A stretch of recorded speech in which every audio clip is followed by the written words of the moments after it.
आज के इस वीडियो में हम देखेंगे पीरियोडिक ट्रेंड्स कि पीरियोडिक टेबल में उसके ट्रेंड्स कैसे चेंज होते हैं। जैसे अगर हम डाउनर ग्रुप जाते हैं तो क्या क्या प्रॉपर्टीज़ चेंज होती हैं और अक्रॉस द पीरियड जब मूव करते हैं तो क्या क्या प्रॉपर्टी चेंज होती है।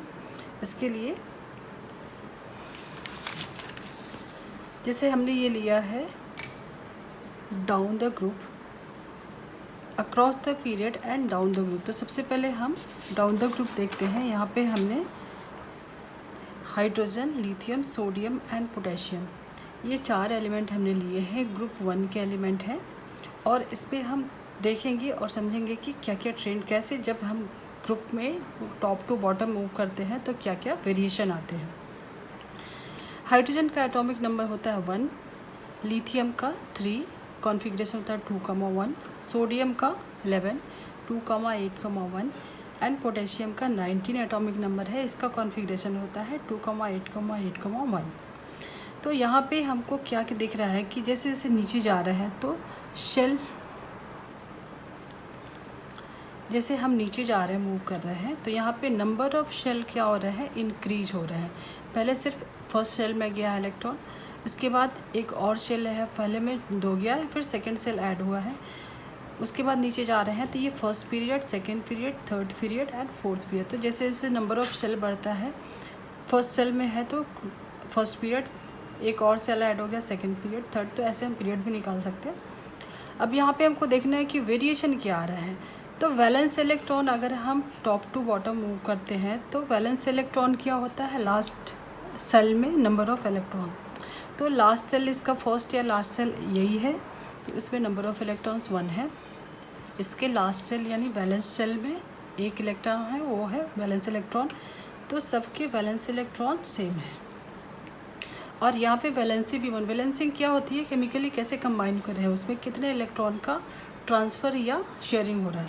तो यहाँ पे ऑक्टेट के लिए एक इलेक्ट्रॉन यहाँ पे डुप्लेट होगा, एक इलेक्ट्रॉन गेन करेगा, तो मतलब एक ही इलेक्ट्रॉन, कंबाइनिंग कैपेसिटी क्या है, जस्ट 1, एक इलेक्ट्रॉन से ये कंबाइन करेगा। तो यहाँ पे वैलेंसी क्या हो गई, 1। तो यहाँ पे वैलेंसी में कोई चेंज नहीं हो रहा है और वैलेंस इलेक्ट्रॉन में कोई भी चेंज नहीं हो रहा है, ये बिल्कुल सेम है। अब देखते हैं साइज़, एटॉमिक साइज़ क्या होती है यहाँ पे। तो देख रहे हैं कि जैसे जैसे नीचे जा रहे हैं एक एक सेल उसमें ऐड होते जा रहा है। पीरियड 1 से अगर हम नीचे जा रहे हैं तो एक एक सेल ऐड हो रहा है, तो नंबर ऑफ़ सेल क्या हो रहा है, इंक्रीज हो रहा है। नंबर ऑफ़ सेल इंक्रीज होने से साइज़ क्या हो रहा है, साइज़ भी इंक्रीज हो रहा है। तो जैसे हम टॉप टू बॉटम मूव करते हैं तो क्या वेरिएशन हो रहा है, वैलेंस इलेक्ट्रॉन सेम है, वैलेंसी सेम है, एटॉमिक साइज इंक्रीज हो रहा है और नंबर ऑफ़ सेल भी इंक्रीज हो रहा है। अब यहाँ पे देखते हैं आयोनाइजेशन एनर्जी। आयोनाइजेशन एनर्जी होती क्या है, ये जो लास्ट इलेक्ट्रॉन है, वैलेंस इलेक्ट्रॉन जो है, उसको रिमूव करने के लिए अगर हमको वहाँ से निकालना है कोई भी अभी ये अपना, जैसे यहाँ पे अगर 2 इलेक्ट्रॉन है या यहाँ पे 1 इलेक्ट्रॉन है तो ये 1 इलेक्ट्रॉन दे देगा तो इसका ऑक्टेट पूरा हो जाएगा। तो ऑक्टेट पूरा करने के लिए ये अपने 1 इलेक्ट्रॉन को दे देगा। तो जैसे जैसे हम नीचे जा रहे हैं ग्रुप में, वैसे वैसे शेल बढ़ते जा रहा है। शेल बढ़ते जा रहा मतलब यहाँ पे प्रोटॉन है, प्रोटॉन पे पॉजिटिव चार्ज होता है और इलेक्ट्रॉन पे नेगेटिव चार्ज होता है। तो ये प्रोटॉन से मतलब न्यूक्लियस से दूर होते जा रहा है, शेल बढ़ते जा रहा है, मतलब इसका डिस्टेंस बढ़ते जा रहा है।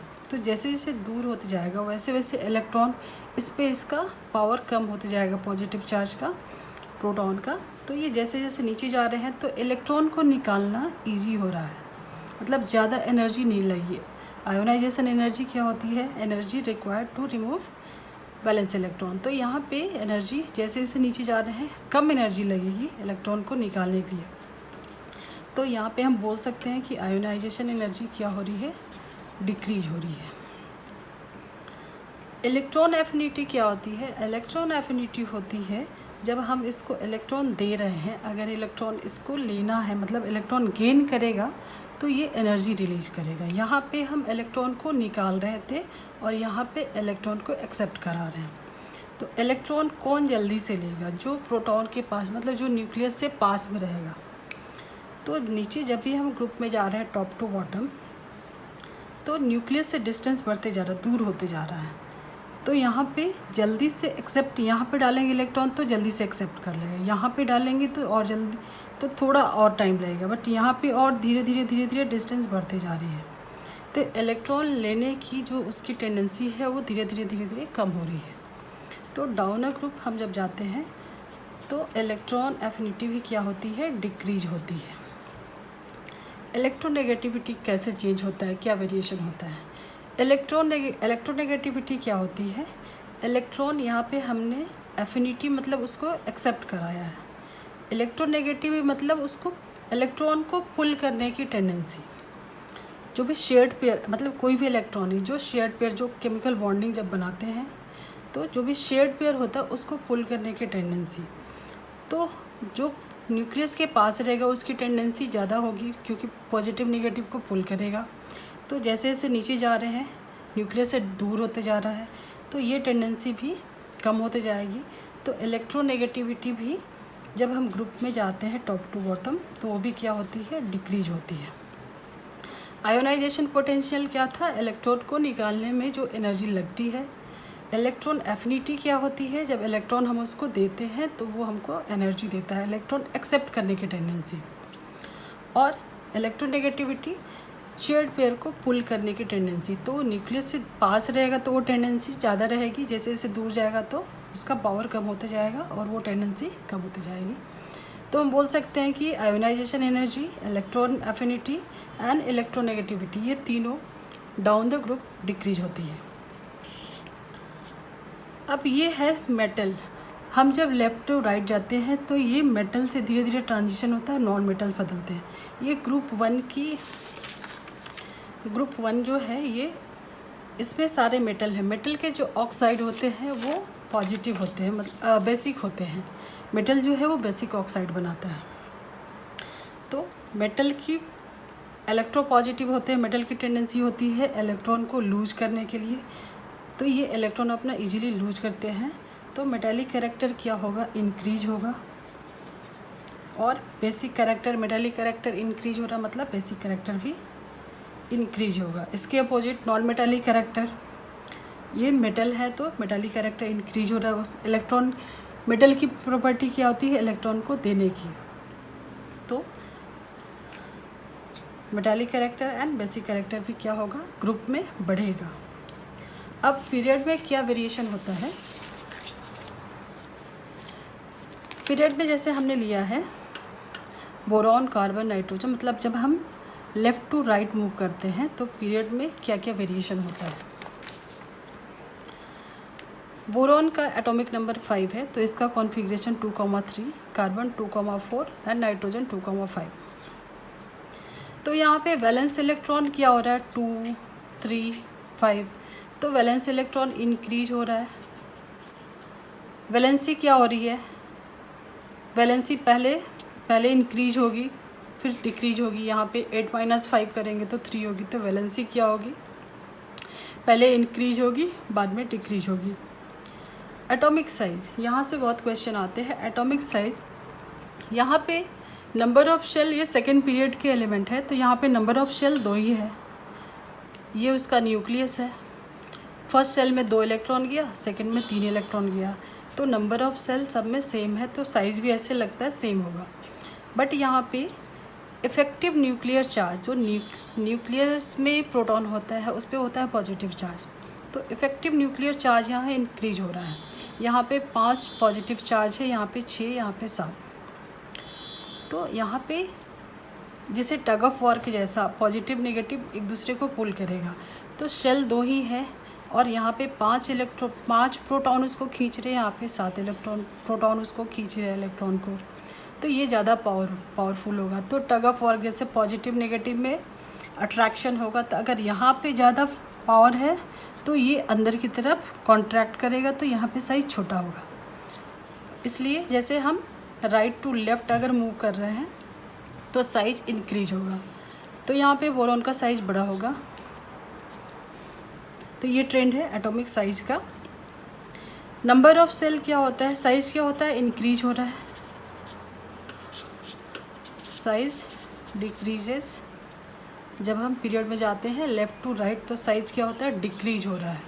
अगर हम उल्टा बोले तो इंक्रीज हो रहा है, but left to right move कर रहे हैं तो साइज डिक्रीज हो रहा है। नंबर ऑफ शेल सेम है। आयोनाइजेशन एनर्जी क्या थी, इलेक्ट्रॉन को रिमूव करने के लिए जितनी एनर्जी रिक्वायर्ड होती है। तो यहाँ पे 5 प्रोटॉन वैलेंस इलेक्ट्रॉन को पुल कर रहे हैं, यहाँ पे 7।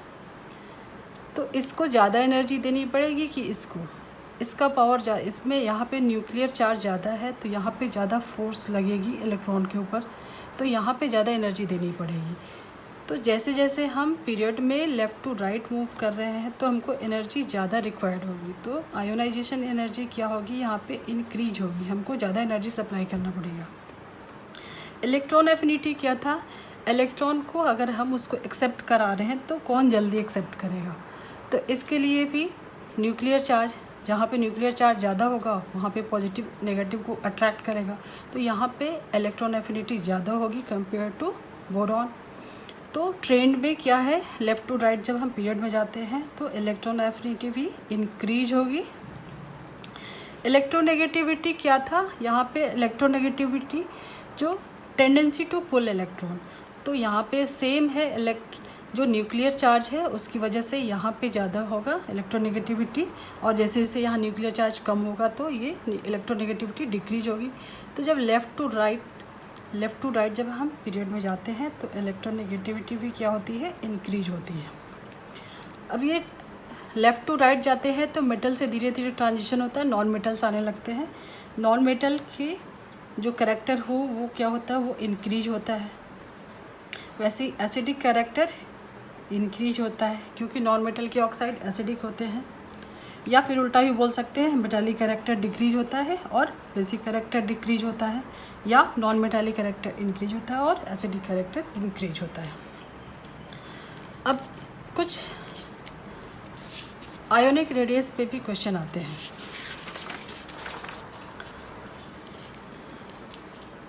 जैसे ये कुछ स्पीसीज है, O2 minus, Mg2 plus, fluorine -1, sodium +1 और नियॉन।